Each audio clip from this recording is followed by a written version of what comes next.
where Chattanooga Roofing Contractors come in. They have 3 generations of roofing excellence you can count on. Leave the ladder in the garage. Go to chatroofing.com. That's chatroofing.com for Chattanooga Roofing Contractors, a roofing company you can trust. Join We've Got You Covered with Scott Schrader every Saturday from 10 to 11 on Nooga Radio. From finance to fixtures, we discuss everything you need to know about buying or owning a home, the pitfalls, the perks, and everything in between. Saturday mornings, 10 to 11, right here on Nooga Radio. If you want to discover the real hope for your life through inspirational music, relevant messages, and testimonies from others who have already found hope, then we encourage you to visit the 2nd annual My Hope Conference, October 7th through 9th, at Hickson First Baptist Church. Free admission and childcare is provided for kids up to pre-K, while those in kindergarten through 5th grade will attend the Kids Hope Rally. For more info, visit myhopeconference.com or call Hickson First Baptist Church at 423-877-2467. Nooga Radio. Roar into Talladega. Hello? Who am I speaking with? Eric. You're our winner. Really? You'll receive tickets for all 3 races between the Camping World Truck Series, Xfinity Series, and the Monster Energy Cup races. Holy cow. In addition, you'll receive a 2-night stay at the Microtel Hotel and restaurant accommodations at 2 area restaurants. Nooga Radio. Roar into Talladega. Nooga Radio. 92.7. Your NASCAR racing station. Nooga Radio 92.7 FM. Nooga Radio. 92.7. There goes the neighborhood. There goes the neighborhood. Good morning, Scott Schrader, Chattanooga Roofing Contractors. We're here with We've Got You Covered Radio, brought to you by Chattanooga Roofing Contractors, 423-800-7752. You can call us live in the studio, 423-800-8949, or you can watch us live on Nooga Radio 92.7 on Facebook. Feel free to send us any questions you might have. Today in the studio, we have a special guest, Hannes Dewet with TreeWorks. Hannes has been a friend of mine for a little while, and we wanted to bring him in to talk about what we need to do to keep your trees happy and healthy, especially during things like storms and things like that, how to protect your home. When you're a homeowner, we've always said that there are at least 4 people that you need to have either their card on your refrigerator, on speed dial on your phone. That's a plumber, an electrician, a tree expert, and also a roofer, because you don't want to be at the mercy of Google searches when it comes time that you have an emergency. And those are 4 of the ones that when you need somebody, you kind of need them now. So that's true. So welcome, Hannes. Thank you so much. It's my first time on the radio, so we'll see how this goes. All right. But can definitely relate. We had recently at my house had a little plumbing issue that turned into a big plumbing issue real quick. And I wish I had a buddy that was a plumber, or somebody that I'd already been working with that would have been knee deep in the problem. Right. But I appreciate you having me on today. I'm excited. Hopefully we'll get to chat some trees and maybe answer some people's questions as they're coming in, maybe on Facebook Live. So how'd you get started in the tree business? What made you decide to get into this line of work? I've always wanted to work for myself. I didn't know what that would actually look like one day. Just knew that I wanted to be my own boss and do my own thing. And growing up, but I love trees. We used to build tree houses on my granddad's farm. We'd show up and my mom would say, y'all go outside and play. You'd have to force us back in the house, because we were out all day. So I had a love for them, but that's not necessarily why I got into the business. I as I was graduating from college, was working for a buddy that had a tree service at the time, and learned a lot from him, and thought, this is something I could see myself doing, that I would love to get into. And in 2011, when we had those tremendous tornadoes, I don't remember how many tornadoes came through town. Sure you remember. We just had, an over influx of tree work everywhere needed to be done. So I thought, me and a buddy thought, hey, let's start a little tree business. We went out and bought a couple of chainsaws, and off we were, just knocking on doors, starting small as you can. And business has grown slowly over time, and we're still a small business, but definitely grown quite a bit and expanded our product offerings. Love what I do every day. When I get up in the morning, I'm excited to go to work and work on people's properties. And I like that it's the kind of job that you can do. And at the end of the day, you look back and you can see the impact that you had. You either removed the dead tree and saved somebody a lot of heartache over the long run, or you took a bad looking tree and turned it into a beautiful one, preserved it for the future, which is pretty cool. It's an honor. So you're a licensed and insured contractor. What's the importance of using somebody who's licensed and insured as opposed to the guy who drives by in a truck and he's got some climbing spikes and a saw and says, I can cut that? There's a huge difference in those two. There's a lot of kind of one-man show, two-man show tree services out there. And there's nothing wrong with that. There's some of those guys that are great and will offer you good service. And there's some that are not. I think the some of the key differentiators are how long they've been in business, what their reputation is. So if somebody doesn't have a reputation to uphold, they're probably not that likely to do the right thing when things go wrong. If they're licensed, that tells you that, they're committed to running a company the right way in our city. And they need to be insured. That's a big deal. And we'll go into that a little bit further. You mentioned like when things go wrong. So in the past year, there have been quite a few things that have even made the news where they've gone wrong. Some, even reputable companies who've been in business a long time. There's been 5 homes that were either, destroyed to the point of being condemned. I know there was 1 death in the past year. So how does having somebody who's, say, licensed and insured protect the homeowner in case, God forbid, something does go wrong?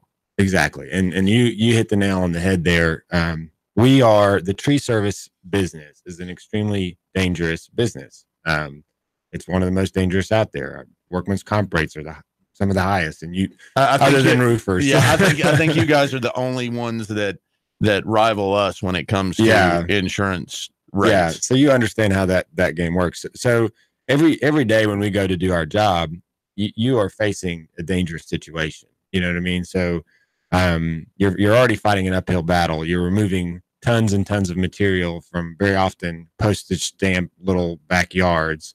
And you got to find a way to do it in a safe way, safe for the property, safe for the homeowners, and safe for your employees. And things do happen, even to good companies, even to reputable companies. Things happen. Last year we had 2 deaths in the Chattanooga area. This year we've already had 1 death, and like you said, several kind of homes destroyed. And it's not always by rinky-dink companies. I think the thing that separates somebody is what they do after something goes wrong. So no company is going to be perfect. No company is ever going to not mess up anything. But what are the steps that they take beforehand to avoid that at all costs? Do their employees go through safety training? Are they wearing proper protective gear? Are they professionals? And then when something does go wrong, are they insured for it? Or are they going to just hop in the truck and take off because they don't have a reputation to maintain? And you'll never hear from them again. I hear horror stories all the time when I'm going out to look at jobs from people that have had bad experiences with kind of run-of-the-mill, fly-by-night tree services. And any contractor, for that matter, doesn't necessarily have to be a tree service. So I think it's really important to do your research on the front end, talk to friends, see if they've had any experience with the company, read their reviews online. Go to things like Angie's List, Home Advisor, Google, Yelp. You can find out a lot about a company on those and see.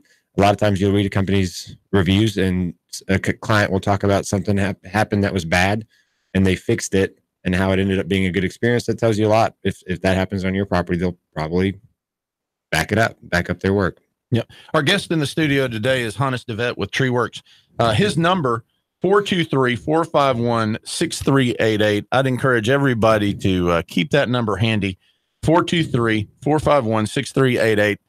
I know from times that we've been out on jobs where you've been called out on, giving quotes on roofs after you've done your work, the level of care that I see from you guys when you're doing it. I've seen a lot of tree companies that the house is already damaged. We'll just jerk the tree off of there. If it does a little bit more damage, no big deal, because, they're already going to have, they're going to have to replace it anyway. You guys take an extreme amount of care. A lot of that is, with the training that your guys have, but the other is some of the equipment that you have that kind of separates you out from some of the others. Can you tell us about how you're set up? Our whole philosophy is when people are calling us with a tree on their property that's fallen and it's an emergency, you just want to make their life easier. You don't want to make it any more difficult. You don't want to go out there and cause more damage or cause more heartache or headache or have an injury or something like that. You just want to take your time and do it the best way you can with minimal further property damage. So some of the things, we've invested a lot of money in equipment to make that job easier. So one of the things we recently did is we had a crane built that can accept different attachments at the end of the crane. It's a knuckle boom crane, and we call it the Tree Rex. Love the name. And essentially, it can get its remote control. It can go up to a tree, whether that's still a standing tree or tree on a house, grab a limb, cut the limb, and a man doesn't have to touch it until it goes through the chipper. So you can be standing behind the house with a remote, on the roof, off the roof, wherever the safest place is that you can have good visibility, and you can cut that tree off the house little by little by little without having to have a man on the roof or in the tree. Traditionally, the way we've done tree work in the past with cranes is that you have to have the crane operator. Often you have to have a spotter. You have to have a man in the tree that we call the rigger, that attaches the lines to the tree that you're removing. And then sometimes you have to have a cutter too. So there's a lot of hands involved. With this, it replaces 3 people, and it's just very safe. We found that when we invest in equipment, we get the job done faster with less damage, and our employees aren't stretched and can maybe do 2-3 jobs in a day rather than just one. And also increases the safety of your men at the same time. 100%, which is huge. At the end of the day, you want every man to make it back. It's not worth it if somebody gets hurt or worse. It's not worth it to me. Yeah, and I've been out and seen that Tree Rex working. I know it was up there on Dayton Boulevard, up in at that Walgreens. At the job. Walgreens. Yeah, that was impressive. That thing you cleared pretty much that whole hillside in just a day. 2 hours. Yeah. It's been a game changer. And from what I know, we're the only tree company in Tennessee so far that has this machine. But I think we're going to start seeing a lot of tree companies starting to invest in equipment like this that helps automate the process and makes it safer, faster. The idea came from it's been used in Europe for a while, and it took a while to kind of catch on here, but now I think the tree industry is starting to see the value of it. Homeowners are starting to see the value of it. We have people all the time that stop, come watch how we do it, whether that be we're on a job and the neighbor walks up and they just can't believe how this thing is working and what it does and how much better it is. And they'll come up and ask us to come look at trees for them just because of that one piece of equipment, because we're so used to having seen it done one way for so long, where there's a man in the tree roping stuff, cutting stuff, and this is just revolutionary. So it's been a game changer for our business. I think overall the industry is kind of going to move that way. And I think it's going to be a good thing for the industry as a whole. So let's talk about the homeowner. The main thing that the homeowner wants to do, they want to have a nice looking home, but the most important thing is protecting that home. Making sure that you don't have any catastrophic damage. What would you suggest as far as when you're dealing with your home and your trees around your house? What's some of the things that you can do to keep your home safe? Yeah, so we got to remember, trees by nature should be pretty low maintenance. In nature, they don't require human interference to thrive.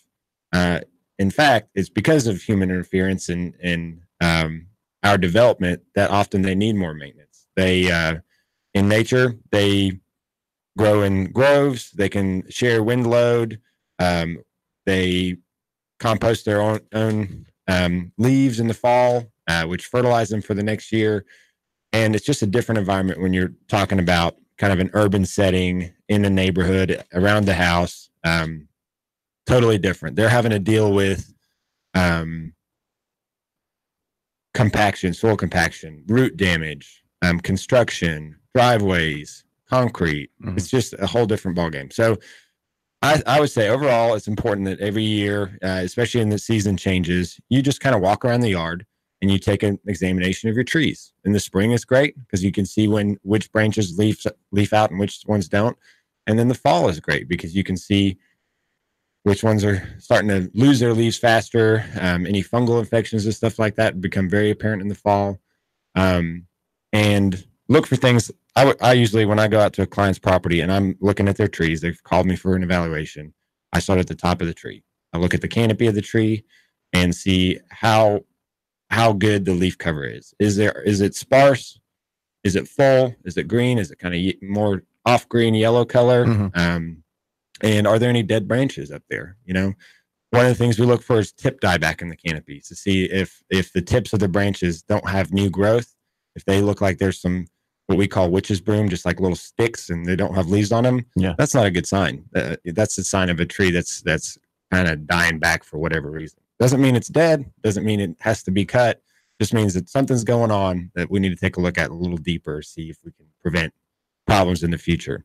Then as we're coming down the canopy, you look for in the crotches of the big branches, any splits, any tears, any lightning damage, any rot spots. Those are all things that would probably need to be addressed by a professional if you see those. But a lot of these things you can just go out, observe for yourself. Doesn't cost you any money, and see where you're at. On the main trunk of the tree, we often just look for any like fungal growth, mushroom growth, hollow spots, cracks, twists, anything like that. You should probably call a tree professional out and just have them give you an opinion and come up with a game plan to address it. I always walk out to people that buy a new house and call us. Very often, the previous homeowner hasn't maintained their trees properly, and they're growing too close to power lines, or they're growing too close to a roof of a house or a garage or whatever. And you know as well as I do what happens to a roof when there's just been trees overhanging the roof line for years. It causes tremendous damage and expedites the process of the shingle decay. Okay, we got a question coming in from Twitter. So when should someone look at trimming back their limbs? Obviously, if they're overhanging the house, you definitely want to trim them back. But what about the ones that aren't above the house? When should you look at trimming them back? Well, trimming can be done most any part of the year. The absolute best time to do trimming is in the wintertime when your trees are dormant. But you can take up to about 20-25% of the canopy off of a tree in the summertime, in the springtime. The worst time to trim trees, which is kind of counterintuitive, is actually in the fall, because that's when fungal spores are rampant. So the cuts that you make don't heal fast enough, and there's fungal spores in the air that can land on those cuts. And if the tree's not healthy, it can infect the tree. We do trim some trees in the fall. It is not a hard rule, but if you're asking me what's the best time, it's typically in the wintertime when those fungal spores are not active, the tree's dormant, it's not stressing the tree. But in the summertime, springtime, you can trim up to 20-25% of the canopy, and you're not going to stress the tree. You're not going to kill the tree. Something that I do want to talk about that I think we should mention at some point is the practice of topping trees. That's been kind of a long-standing practice here in the South that we've just gotten used to doing. Your trees need to be topped, and it's completely a myth. That is completely a myth. Topping your trees is actually one of the worst things that you can do for the health of your tree. The reasons for that are many, but one is that the new growth that comes out is often not as strong as what was there before. So you're maybe saving yourself in the short run. Maybe the tree doesn't have the ability to catch enough wind to blow over now, but in the future, you're going to have problems. The only trees we ever really advocate what I would call topping, taking the top off the canopy, is Bradford pears. Those things are notorious for splitting, and oh man, I think they should all be burnt to the ground. I think so too. They are the spawn of Satan. Right. They're awful. They're awful. So yeah, especially for pollen. Especially in those 2 weeks of the springtime, man, they smell awful. So Bradford pears are the ones that we top on they're very high maintenance trees. I would never recommend planting one of those. But a professional company is not going to come out and tell you to top your tree. Professional companies very often going to come out and tell you to thin the canopy, maybe take some weight out from the sides, get rid of any dead limbs.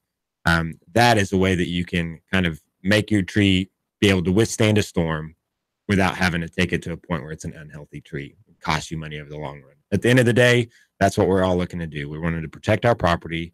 We wanted to make sure it looks beautiful, and we want to save money and don't do things that cost you more money over the long run. That just doesn't make sense. And the topping a tree could end up causing problems as far as, cause the tree to die. And then you've got to go in and remove the entire tree. Now you got to pay twice. Yeah. Cause you paid to have it topped.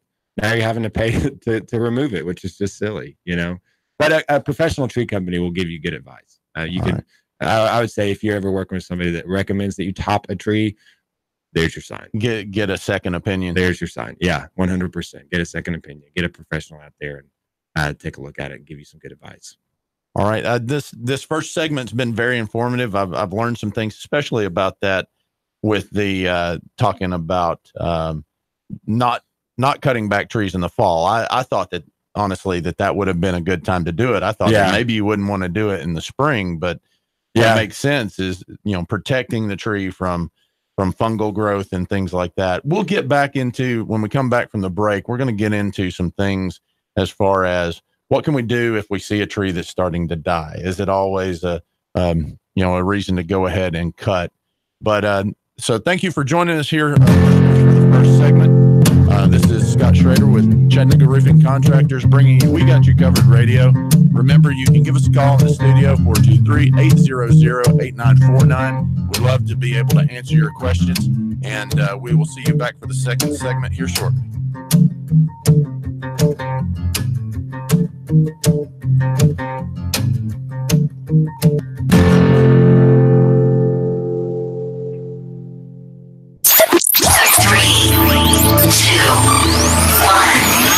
Chattanooga Radio. Digital FM 95.3 HD4. 92.7 FM's news now. 2 fugitives were taken in by the Bradley County Sheriff's Office. Jimmy Dean Lowe and Michael Robinson, both arrested on Wednesday. Bradley County Sheriff's Office detectives say they were contacted by marshals saying that the two were in their jurisdiction. They were both wanted on theft and federal probation violation charges. Tyrone Murphy was found guilty of first-degree murder in the deadly knifing of Ashley Cates. It happened in Highland Park. That verdict carries an automatic life prison sentence. The jury deliberated for just 50 minutes. A friend of the defendant and the victim said they were all hanging out together just hours before she was murdered. $117.7 million has been allocated for the upgrade and construction for the Chickamauga Lock on Highway 153. U.S. Senator Lamar Alexander said he worked hard to secure that money. Chattanooga's Morning News, every weekday morning from 6 to 9. Russell Stroud, Chattanooga Radio News Talk 92.7 Action News. Now, let's face it, Old Faithful isn't as faithful as it used to be. Constant repairs are a hassle and can rack up quick and money and time. Landers McClarty Ford can fix that. Right now, you can get a 2016 Ford Focus, 34,000 miles, only $11,491. A 2017 Chevy Spark with only 17,000 miles for less than $12,000. A 2015 Volkswagen Jetta with less than 21,000 miles for $11,991. Yeah, browse their entire inventory of new and new-to-you cars, trucks, and SUVs online at Landers McClarty Ford of FortPayne.com. Landers McClarty Ford of Fort Payne. If you can't find your next perfect ride, they'll go find it for you. Big city selection, small town prices, friendly service, and top dollar for your trade. The savings are waiting and only a short drive away, so what are you waiting for? Get started with your personalized shopping today at Landers McClarty Ford of FortPayne.com. When it comes to family, I leave nothing to chance, including our financial future. I go to Michael Levy. He's local, takes time to know me, and helps me plan for our future. Don't put your financial future on hold. Call Michael Levy, 779-7755. Join Nuga Radio and the Gridiron Gang live from 7 to 9 at Starbucks at 10 North on the North Shore. We're talking all things high school football. There's a specialty brew or refresher weekly inspired by the game of the week. Sweet treats, extended hours all season long, and we're pet friendly. Portions of all proceeds support local schools and educational scholarships, as well as after-school programs. It's football time in Tennessee. Join us every Thursday live from 7 to 9 at Starbucks, 10 North, your North Shore neighborhood living room. Now, Rick wants you to buy on U.S. Gold American coins. Are you tired of making 1% on your investments with the banks, even 2 or 3% at best? Now, Rick wants you to buy on U.S. Gold American coins. Rick Davis Gold and Diamonds, Brainerd Road. Man, you sure you know what you're doing? Yeah, I worked with my dad on his truck all the time. Just one more bolt to go. Yeah, wrong bolt.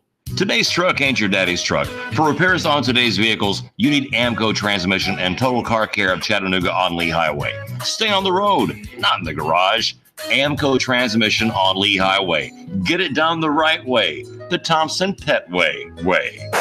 Yeah, I just put that anywhere. Join We've Got You Covered with Scott Schrader every Saturday from 10 to 11 on Nuga Radio. From finance to fixtures, we discuss everything you need to know about buying or owning a home, the pitfalls, the perks, and everything in between. Saturday mornings, 10 to 11, right here on Nuga Radio. Your home is a constant work in progress. Repaint the walls? Yeah, easy enough. Leaky faucet? There's a video for that. But roof repair? You might want some help. That's where Chattanooga Roofing Contractors come in. They have 3 generations of roofing excellence you can count on. Leave the ladder in the garage. Go to chatroofing.com. That's chatroofing.com for Chattanooga Roofing Contractors, a roofing company you can trust.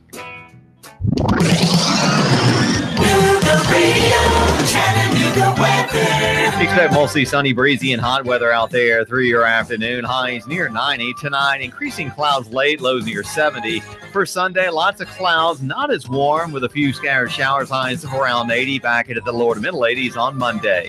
For lunch or dinner, come to Guthrie's, home of the original golden fried delicious chicken finger with their special world famous sauce. Open daily. Locations in Trenton, Signal Mountain, and Ringgold. Go get Guthrie's. It's always good. And I'm sourcing 12 sheep and deerologist Patrick Core. Nuga Radio 92.7. There goes the neighborhood. There goes the neighborhood. We're back on Nuga Radio 92.7 FM. This is We've Got You Covered Radio, brought to you by Chattanooga Roofing Contractors. Chattanooga Roofing Contractors can handle all your roofing needs from repair to replacement. Give us a call, 423-800-7752.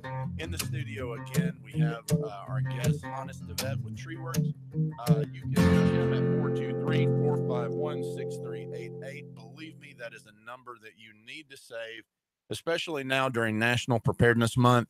We've got more storms coming, blow over from some of these hurricanes that are coming in can reach us, especially with extra rain coming in, ground being saturated. You get just even light winds can knock over a tree. And you definitely, if you have a tree come through your bedroom at 3 o'clock in the morning, you want to be able to have that number handy. So again, Tree Works, 423-451-6388. Thank you so much for having me. Yeah. This is new to me, the radio thing, but I'm having fun. This is kind of fun. Well, good. So I know that what I just mentioned, having a tree come through your bedroom at 3 o'clock in the morning, I know that, I get those phone that's calls. something that, that you've had somebody called out on. I mean, are you guys available 24 hours a day? 100%. Yeah. We don't get them very often, and that's a good thing. But when we do get those phone calls, we are available 24/7. That's why I think it's valuable to have, like you said, you need to have some of those contacts in place beforehand so that you're not scrambling trying to Google somebody that'll actually answer the phone for you. I would say if it, just on that topic, first phone call that you need to make if that ever, God forbid, happened to you and a tree fell on your house is call the power company. Make sure that they come out and shut down your power. because you can have some serious electrical issues, and we've seen potentials for fire as a result of a tree hitting a house or power lines. So first phone call needs to be to the power company. If you smell any smoke or anything like that, next phone call, first phone call then probably should be to the fire department, right, to have them out. After that, call your insurance company and then call us. We will come out, get the tree off the house, tarp the roof best we can, and then your insurance adjuster can come out and take a look at the damage and take the further steps that need to be done to restore your property. But nobody wants to sleep in their house with a tree on the house. That's not safe. Right. And, I know that you guys, one of the reasons why you're available 24/7 is you guys use a great company called Schedule Butler that actually handles a lot of your stuff. If you're interested if you're a business owner and you're looking for someone that can help you out with your phone calls, look up a company called Schedule Butler. A friend of ours, Jared Bailey, he does an excellent job. Locally owned, locally managed. That's been a game changer for my business. It's hard. The dichotomy in a small business is when you grow your business and you're doing, whether you're a plumber, tree guy, electrician, whatever, you get so busy doing that you can't answer the phone. And so that's a huge problem right now for just about anybody that, electrician, plumber. Good luck getting a phone call. Good luck getting somebody to come out and give you a quote. As a homeowner, if you're having a call around, it is so frustrating to not get callbacks, to call and not get a response. You got to go to the next list and the next name and the next name. And you just want to get it taken care of. You just want somebody to come out and fix your AC unit. And usually then by the time you've got somebody that's giving you a call, it's usually the guy who's not busy for a reason. Exactly. Or they have a system in place to take care of their phone calls, and they've got a customer service person, or they've got a company like Jared's that will answer the phone for you. So Schedule Butler, highly, didn't mean to go off on that sidetrack, but they're great. So let's talk about some of the issues. So say I've got a tree and I'm looking in the top of it. You say, the witch's broom, there's some dead leaves in there or dead limbs in there, or it looks like they're dead. Maybe I see one that part of the limb has fallen off. I've got to cut that tree down, right? I mean, if it looks like most of it's dead, there's nothing I can do. I got to cut it down. Not always. So, it's not always a science. Some part of it is an art. Just learning by experience, which how far a tree can go and still make it, and which ones are just not worth the investment to try to save. But I will say, if you go out and you're looking at you're in the yard, look up and you see, hey, this tree's got something going on. At the tips of the tips of the canopy, it doesn't have new, nice green growth. The leaves are wilting, or they're falling off prematurely, or they didn't leaf out at all in the springtime, or it looks like a witch's broom where the tips have little, just look like little sticks. Mm-hmm. We see that a lot when in new construction neighborhoods where they've come in and they've bulldozed, graded, put in foundations and septic lines and driveways or roads or whatever, and they've gotten into the root system of these trees. We see that witch's broom a lot. So we stay very busy in neighborhoods like that, trying to save some of these trees. Sometimes we can, sometimes it's not worth the investment because it's too far gone and we can't do much about it. So if you see that what we call tip dieback in a tree, call a professional, see if it's worth, and don't just call a tree cutter, because if you call a tree cutting company, guess what they're going to tell you to do? Cut the tree. That's how they make their money. Right. Call somebody that can also treat the tree, fertilize it, give it some root injections, something like that could try to help revitalize the tree, and they might have some other options for you. Their answer still might be, hey, it's too far gone, it needs to go, but I'd rather have an honest opinion about that. Some other things you can look for, if you're just like now, always on the top of our mind, this time of year is storms. With Florence coming in, I've got friends in North Carolina texting me pictures of their trees, trying to figure out, what they need to be doing. Trees in your property should not be a headache. They should not be something you stay up at night worrying over, and they don't have to be. They're either an asset to your property or they're a liability to your property, and you make the decision on which one that is. So it's not something that can be ignored forever. It's not something that needs to cost you whole bunch of money every month or every year, but they do need maintenance.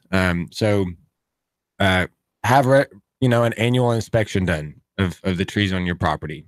A company like ours, and I think most professional companies in Chattanooga, don't charge you to come out and look at it.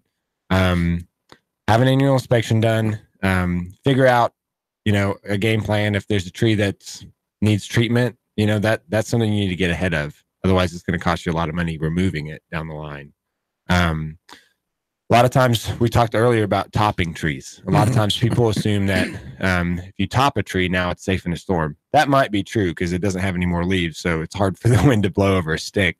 But you did more damage over the long run. It's going to cost you more money than doing it the right way. So when we go in and we're trying to prepare trees and maintain trees, especially for kind of a storm situation, we're going in and we're thinning out any dead branches that could be dangerous, any branches that are bowing down and look like they could crack in a storm, taking some weight off the ends of those.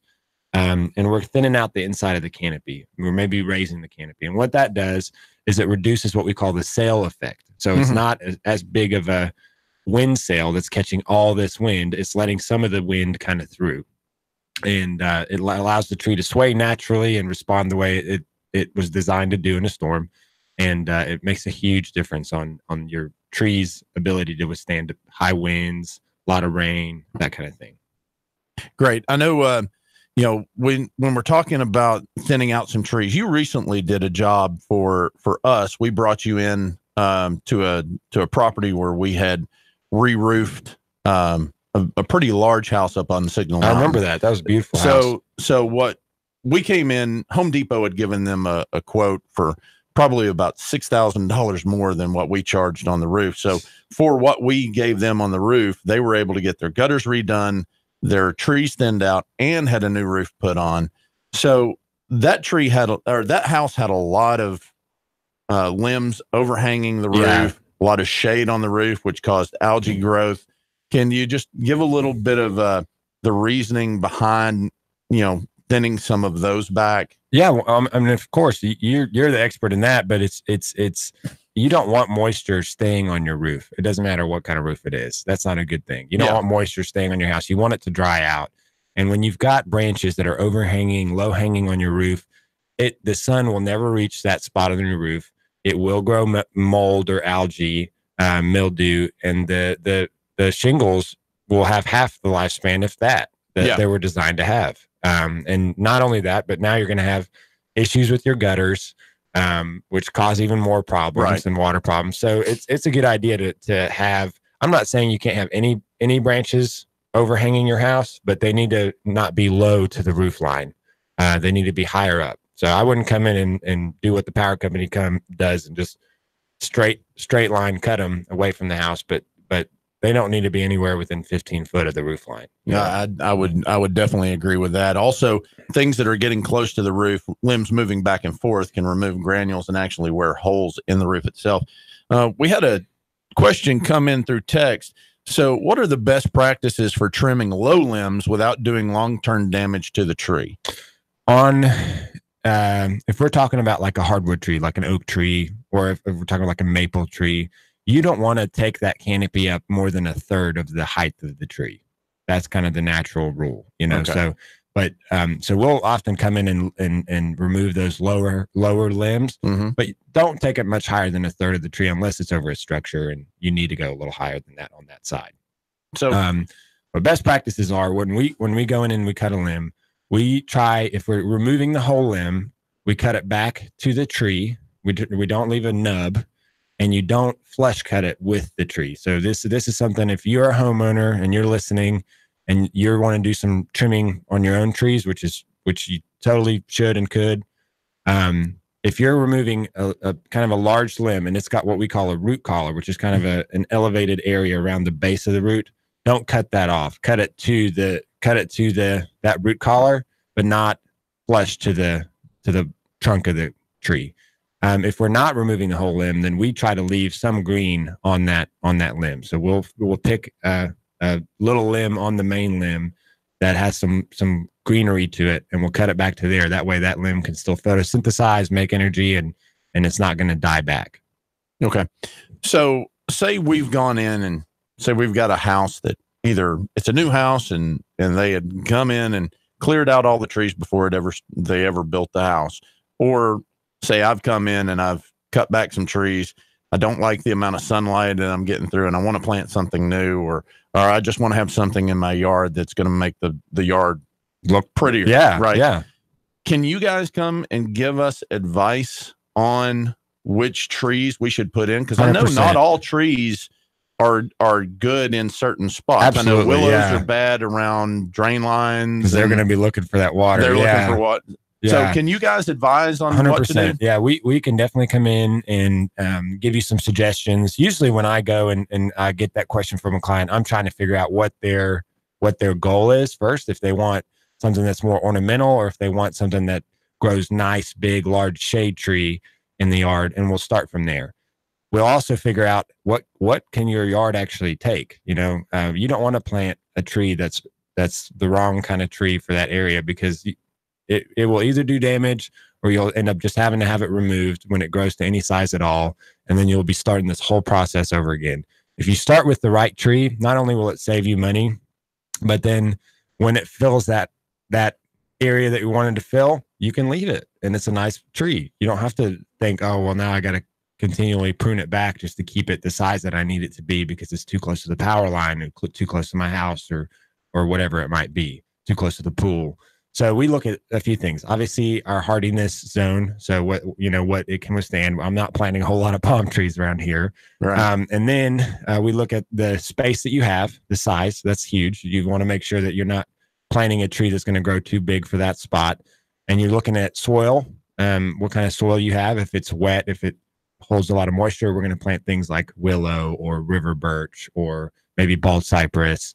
If you're dealing with real sandy soil, you're going to plant something else. If you're dealing with really clay soil, you might decide to plant something else. So yeah, if you ever have any questions on what kind of trees you can put in your yard, not only could you call a tree company like ours, but you could call the Hamilton County Extension Office out on Bonnie Oaks. They can give you some advice, or you can call a good nursery. And by good nursery, I don't mean just any nursery. But there's some great ones around town that you can use. Ottawa Nursery is one we use a lot. Barn Nursery, Signal Mountain Nursery. And I'm not excluding anybody else for any other reasons, but they do have some people that can give you some really good advice. Those are ones that you've worked with personally, and you know the quality of their and they're not going to give you bad advice. Yeah, any nursery that's selling trees like Bradford pears, that's telling you the quality of the nursery. You shouldn't be planting a Bradford pear tree anymore. So have there been any events that are currently having an effect on the health of trees in this now? I don't know if you remember. Well, of course you remember, but a couple of years ago we had that summer that was just dry. It felt like we didn't have any rain that summer. We are still experiencing the effects of that now with drought-stricken trees. The trees that we see the biggest impact from are like large oak trees that have been around for a long time, and that drought's had a big impact. The other species of trees that we've seen that is plentiful, we see it everywhere, are Leland cypress trees. Mm-hmm. They do not like drought, and a lot of them have died back. People usually use them for screen plants, and you've got these 18-year-old, big, nice evergreen trees that have gotten really big. Yeah. And they're just dying back. And it's a huge loss because now you see your neighbor and you never wanted to see that. Yeah. Right. So I had somebody send in a question too. So when the job's over, what should the tree company be cleaning up? I know I had a guy come out. I thought I was going to save some money. He came and he, dropped a whole bunch of, large limbs. So now we've got these nice little depressions in the yard that we had to clean up. And then also just huge piles of sawdust that still the today grass and we still can't get grass to grow back there because I believe it was like an oak. And doesn't that have some effect on growth of plants? Yeah, it can. It's nitrogen robbing. So it steals some of the nitrogen out of the soil. It makes it hard for your grass to grow. But I would say, there's not a one fits all answer to that question of what should the company be cleaning up after they're done. It's just making sure that on the front end, you've got a contract that spells out what's going to happen to that stuff. So, and that's important no matter what trade you're dealing with. It doesn't matter. Have a contract that says what is expected of you and what is expected of the contract. 100%, because we have some clients that want to save money, and so they want to keep the wood on the property. Maybe they're going to burn it or split it or give it away or whatever. And we've got some clients that they don't want to see a thing when we get done. They want the branches chipped, the wood hauled, the stump ground, that whole thing. So I would just, if you're looking to get work done at your property, I would just talk to the person that you're working with, figure out what your budget is, and then spell out exactly what's going to happen afterwards. A good contractor, I would say, is going to leave it clean. You shouldn't have to spend a Saturday cleaning up after you've paid somebody a bunch of money to come do work at your house. It should look clean. They should blow off your deck, should blow off your driveway or your walkways. They should remove the material. And honestly, more often than not, I try to talk people out of having us leave the material because it's always more than you think. Right. You always think me and a buddy are going to get a 6-pack of beer and we're going to clean this up on Saturday. A, your buddy's going to hate you. He's going to get sick that day. He's not going to come.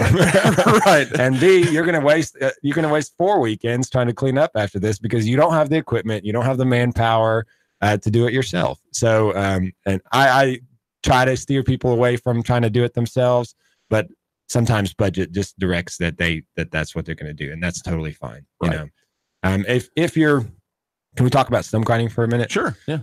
One of my pet peeves is leaving stumps. In the woods or in the edge of a property, something doesn't matter, but in the middle of a yard, leaving a stump there, that thing's not going to go away anytime soon. And you still got to weed eat around it. It's just annoying. It looks unsightly, and usually it's just a couple $100 to get rid of a stump, depending on the size. Yeah. You know, obviously a big stump could be a lot more than that. But I encourage people to go ahead and get the stump ground. And I will say this: usually when we're grinding a stump, we don't take away the shavings after we grind the stump, and that's something that you do need to remove if you're wanting to plant grass back. You cannot just throw grass seed back over those stump grinding shavings and expect it to flourish. Not going to happen. Use those shavings in a flower bed somewhere, something like that, or haul it off. Put some new dirt in there, plant grass, you'll be good to go. It'll look like it never happened. Yeah, and that's definitely good advice. I've done both ways, leaving the stump thinking that we can just go and drill holes and put some of that stump diesel or stump remover, stump remover or something like that. And that stuff, I mean, it's still years before that stump has ever does not go away quickly. And then you've got a huge hole there that you're trying to, keep the kids out of, and then there's ants or wasps or things like that are in them. So definitely some good advice. I think if we're just talking about advice for when you get tree work done, agree to it on the front end. Figure out what you're going to do on the front end. Have a contract. Decide how you're going to handle all this stuff: debris, stumps, all that. All right. Hey, thank you again to Hannes Dewet Tree Works. His number 423-451-6388. I cannot stress enough, keep this guy's number on your speed dial in case you have any problems. 423-451-6388. If you do have any problems, give us a call at Chattanooga Roofing Contractors, 423-800-7752. We can help clean up any damage after you have any problems from a tree falling on your home. Thanks for joining us, and we will talk to you soon. 3, 2, 1. Chattanooga Radio. Digital FM 95.3 HD4. 92.7 FM's news now. 2 fugitives were taken in by the Bradley County Sheriff's Office. Jimmy Dean Lowe and Michael Robinson, both arrested on Wednesday. Bradley County Sheriff's Office detectives say they were contacted by marshals saying that the two were in their jurisdiction. They were both